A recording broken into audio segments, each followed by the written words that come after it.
వర్షకు అసలు బుద్ధుందా? ఆకలి వేయట్లేదు, నిద్రొస్తుందని నాన్నగారికి చెప్పి నా నెత్తి మీద టెన్షన్ పెట్టి ఎక్కడో ఎంజాయ్ చేస్తుంది. ఇంత లేట్ అయినా ఇంకా రాలేదు. కర్మకాలి పొరపాటున నాన్నగారు వచ్చి వర్షంలో లేదని రూమ్లోకి వెళ్తే దొంగతనం చేసిన వాడికంటే పక్కన తోడు వెళ్లేవాడికి పనిష్మెంట్ ఎక్కువ అన్నట్టు నాన్నగారు ముందు నన్ను తిడతారు.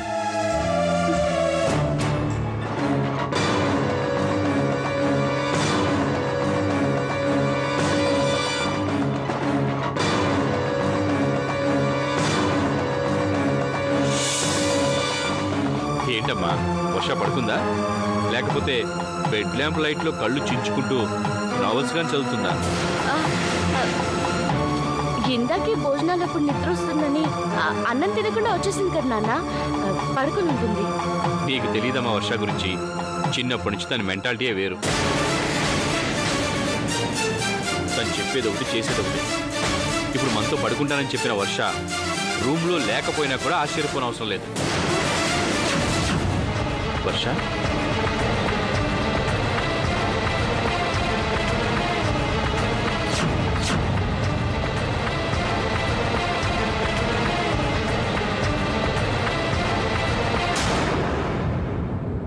వద్దులేమ్మా. ముసుగుదని పడుకుందంటే మంచి నిద్రలో ఉండి ఉంటుంది. నువ్వు కూడా ఏమి ఆలోచించకుండా హాయిగా పడుకో. అలాగే నాన్న.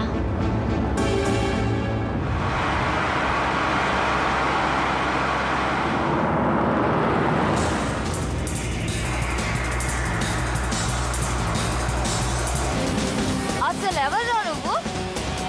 నన్ను ఎక్కడికి తీసుకెళ్తున్నావు? కారా,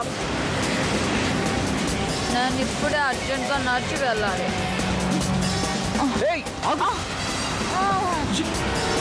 ఏమైనా పిచ్చా నీకు? ఆపు కారు. కారు ఆపుతావా లేదా?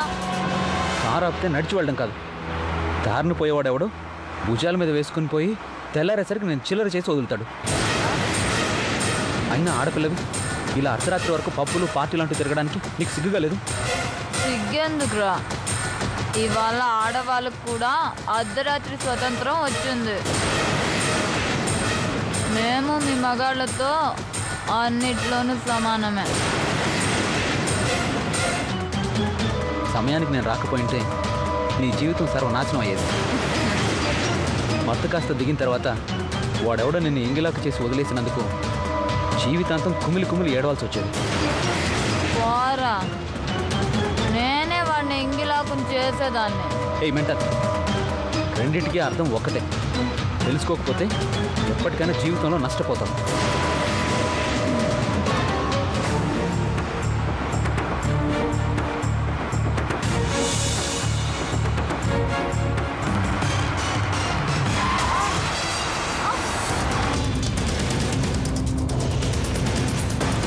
వెళ్ళు, మీ ఇల్లు వచ్చింది. ఓ, నా బెడ్రూమ్ అప్పుడే వచ్చేసిందా? Very good. Good night. Bye.